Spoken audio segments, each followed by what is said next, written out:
Inaanyayahan ko ang presensya ng dakilang Diyos, pinagmumula ng lahat ng liwanag, pag-ibig at buhay. Inaanyayahan ko rin ang presensya ng lahat ng banal na archangels, Archangel Michael, dakilang tagapagtanggol at mandirigmang tagapagtanggol laban sa dilim, Archangel Gabriel, tagapagdala ng mga banal na mensahe at katotohanan, Archangel Raphael, manggagamot ng pisikal, emosyonal at espiritual na sugat, Archangel Uriel, tagapagdala ng karunungan, kaliwanagan at banal na patnubay, Archangel Chamuel, tagapagtaguyod ng kapayapaan, pag-ibig at pagkakasundo, Archangel Zadkiel, tagapagdala ng kapatawaran, pagbabago at transmutasyon, Archangel Jophiel, tagapagbigay, inspirasyon at kagandahan ng isipan at paligid.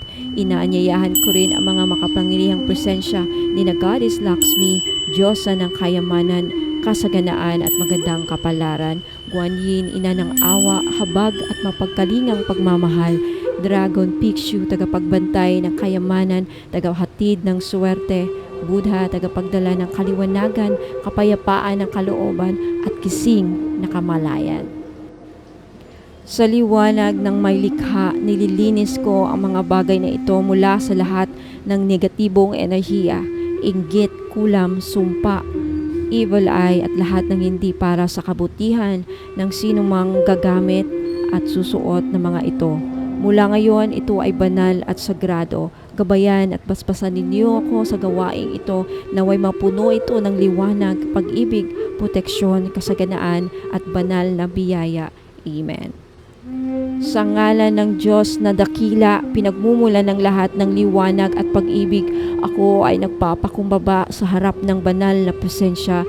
Inaanyayahan ko ang liwanag ng langit na bumaba ngayon para sa mga bagay na ito, para sa mga taong magsusuot nito sa ritual na ito. Naway mapuno ito ng banal na proteksyon mula sa lahat ng anyo ng kasamaan, inggit o negatibong enerhiya, pag-ibig at kagaanan ng loob para sa kapayapaan ng puso't isip, kasaganaan at daloy ng biyaya sa pera, oportunidad at swerte, lakas at gabay upang makahatak sa tamang landas at makaiwas sa panganib, kapatawaran at paghilom ng lahat ng sakit sa loob, alaala at katawan.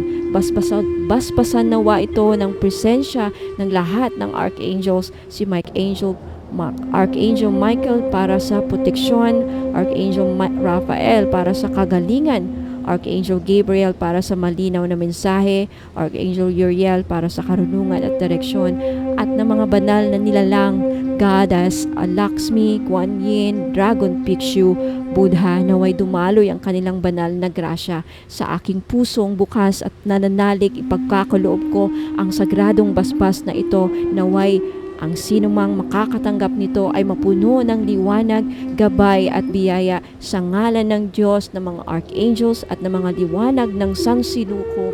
Amen. Sa liwanag ng kandila, sa linis ng usok ng white sage na bumabalot at nagpapalayas ng lahat ng bigat at negatibong enerhiya, sa lakas ng panalangin at sa presensya ng mga banal, selyado na ang mga gamit na ito.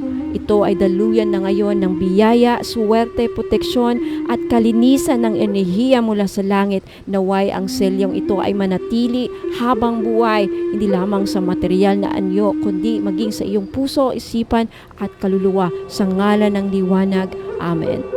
Sa pagtatapos ng banal na ritual na ito, ako'y taos-pusong nagpapasalamat sa dakilang Diyos na siyang pinagmumula ng lahat ng biyaya, liwanag at gabay. Maraming salamat po sa inyong presensya at pagyakap sa amin sa sandaling ito. Salamat din sa lahat ng archangels, kay Archangel Michael, Gabriel, Raphael, Uriel, Chamuel, Jophiel at Zadkiel, sa inyong proteksyon, paggabay at pagdaloy ng mga mensaheng kailangan naming marinig. Lubos din ang aking pasasalamat kina Goddess Lakshmi para sa daloy ng kasaganaan at oportunidad, Guan Yin para sa habag, awa at mapayapang puso, Dragon Pikshu sa pagbabantay sa aming kayamanan at pagbibigay ng swerte, Buddha, sa kapayapaan ng isip, kaliwanagan ng landas at katahimikan ng spirito. Salamat sa mga biyayang hindi pa man namin natatanggap ay alam naming mapaparating na. Salamat sa liwanag na bumabalot sa amin ngayon at sa lakas ng aming taglay mula rito. Naway manatili sa amin ang biyaya, proteksyon at kaliwanagan mula sa ritual na ito. Isinasara ko na ang sagradong espasyong ito na may pusong puno ng pasasalamat sa ngalan ng liwanag at pag-ibig. Amen.